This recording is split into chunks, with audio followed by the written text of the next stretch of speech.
Question, député de Bonaventure, à vous la parole. Merci, Monsieur le Président. Écoutez, il n'y a rien comme la pédagogie puis de répéter les questions. Monsieur le Président, un acteur qui a été peu interpellé jusqu'à maintenant dans le dossier du programme de l'expérience québécoise, c'est bien le ministre du Travail et de l'Emploi.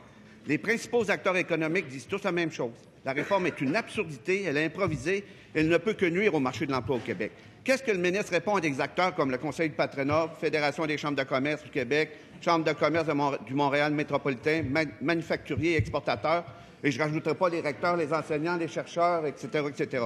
Ce qu'ils nous disent, c'est que ça prend de tous les profils de formation pour soutenir la croissance économique et le développement des affaires. Il y a une pénurie dans tous les secteurs, et ma question au ministre, c'est la suivante. Vous répondez quoi aux acteurs économiques qui affirment que la réforme ne tient pas la route? Est-ce que le ministre est d'accord avec la liste arbitraire, limitative, condescendante par rapport aux sciences humaines qui a été déposée par le ministre de l'Immigration? Monsieur le ministre de l'Emploi et de la Solidarité sociale. Merci, Monsieur le Président. Vous savez très bien que je suis en communication constante avec tous les partenaires qui font partie de la Commission, des partenaires du marché du travail. Ils sont totalement d'accord avec cette liste-là. Elle est confectionnée sur une base annuelle. Elle n'est pas statique, elle est évolutive, elle s'adapte aux besoins changeants du marché du travail et au début de chaque année, elle fait l'objet de modifications.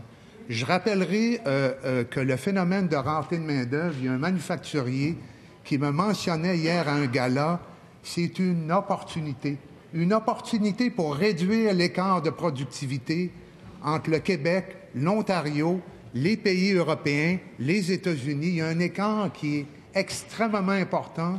Il faut en profiter pour aller vers la robotisation, l'informatisation, la numérisation, la recherche, le développement, l'effet sur le PIB par habitant de l'heure. Si on avait le même taux de productivité qu'en Ontario, serait équivalent à l'ajout de 500 000 nouveaux emplois sur le marché québécois. Sachons-le. Merci, Monsieur le Président. Première complémentaire, Monsieur le député. Écoutez, Monsieur le Président, on va faire un peu de sociologie, Monsieur le ministre, même si ce n'est pas dans la liste des professions ou formations valorisées par le gouvernement. Vous agissez comme si, vous venez de dire le contraire, mais ce qu'on perçoit, c'est que vous agissez comme si le monde du travail est un milieu immuable, figé, tétanisé, puis statique. Okay? J'ai une nouvelle pour vous. Les sociétés évoluent. Je peux continuer, oui. Les sociétés évoluent et changent constamment. Personne ne peut prévoir ce que sera le marché de l'emploi dans 10 ans. L'emploi et de la solidarité sociale. Merci, Monsieur le Président. Au risque de me répéter, cette liste-là n'est pas immuable. Le marché du travail est en constante mutation. Nous nous adaptons. Tout ce que nous faisons vise à répondre aux besoins concrets du marché du travail. Le PEQ est une voie, le PTET en est une autre. Tous les entrepreneurs, quand j'ai fait la tournée des 17 régions administratives du Québec, me disent « La procédure actuelle, elle est compliquée, les délais sont longs, c'est coûteux, on est vraiment en action.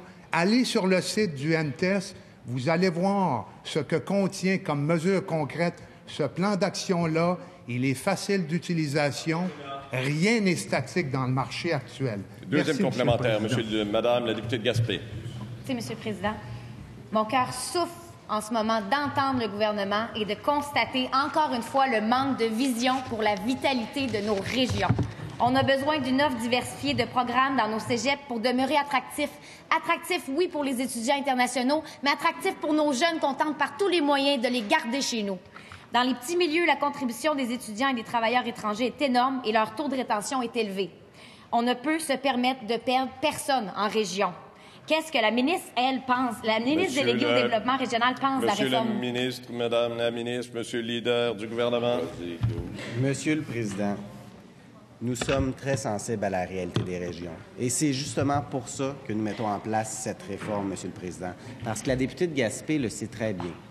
Dans sa région et dans toutes les régions du Québec, il y a des besoins en matière de main-d'œuvre, Monsieur le Président.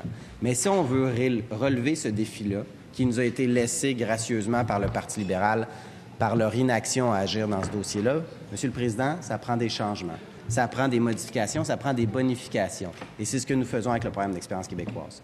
J'aimerais savoir si la députée de Gaspé est d'accord avec moi lorsqu'on élargit le PEC à des diplômes de 900 heures, des emplois manuels, des emplois professionnels et techniques, justement parce que dans certaines usines, ça prend des gens qui ont des compétences dans ce domaine-là. Est-elle d'accord avec ça? C'est une bonne réforme.